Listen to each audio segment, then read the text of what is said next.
देखिए मतदान में फ़र्क तो पड़ेगा क्योंकि अगर छत्तीसगढ़ की बात करें तो पूरे छत्तीसगढ़ में उत्तर भारतीयों की जनसंख्या 15 से 20 लाख है। जो सरगुजा संभाग में मैक्सिमम लोग रहते हैं। रायपुर है, भिलाई है, कोरबा है, बिलासपुर है और भी अलग-अलग जगह है, लेकिन इन ज़िलों में बृहत रूप से उत्तर भारतीय निवास करते हैं। यहाँ घाट भी बढ़िया बना हुआ है और हमारे घाट में खूब, चाहे महादेव घाट चले जाइए, चाहे भिलाई चले जाइए, बिलासपुर चलिए, अरपा के पास जो घाट बनी, इतना सुंदर घाट छोड़ के कहाँ जाएंगे। देखिए, छठ मैया का आराधना का ये बहुत से महत्वपूर्ण पर्व है जो हमारे खासकर उत्तर भारतीय भाई लोग बहुत उत्साह से, बहुत उमंग से और बहुत श्रद्धा से मनाते हैं।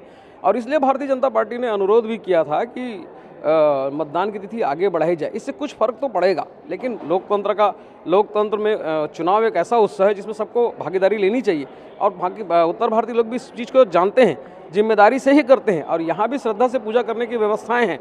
मुझे ऐसा लगता है कि श्रद्धा और उत्तरदायित्व दोनों के समन्वय के साथ मतदान में फर्क नहीं पड़ना चाहिए और जो स्थितियां हैं वो तो सब जानते ही हैं। अब छत्तीसगढ़ में भी उसका एक कारण है कि इन तमाम राज्यों में, कई राज्यों में भी, उसमें छत्तीसगढ़ में भी है कि पहले ऐसी व्यवस्थाएं नहीं थी। पहले के समय में आप 5 साल, 7 साल, 8 साल पहले की बात करें तो वो जो जाने का क्रम है वो लगातार धीरे धीरे कम हो रहा है। मैंने उनसे बात की थी, समाज के लोगों से भी बात हुई, तो वो उनका अंदेशा है कि ये धीरे धीरे ये संख्या कम होते जा रही है यूपी और बिहार जाने की। तो उसका रीज़न हमने पता करने की कोशिश की तो जब व्यवस्थाएं यहाँ पे इतनी अच्छी हो गई, पहले ऐसा था नहीं, जब व्यवस्थाएं यहाँ ऐसी हो गई, घाट हो गए, घाट सुंदर हो गए, सरकारों ने उसकी तरफ फोकस किया, रमन सरकार ने भी फोकस किया था वो पे सरकार ने और उसको ग्लोरीफाई किया। भिलाई में देखिए आप, रायपुर में देख लीजिए, बिलासपुर में आप देख लीजिए, कोरबा में देख लीजिए, इन्होंने उसे और अच्छा बनाने की कोशिश की है क्योंकि इसका कारण है कि पूर्वांचल के लोग, यूपी बिहार के लोग, हमारे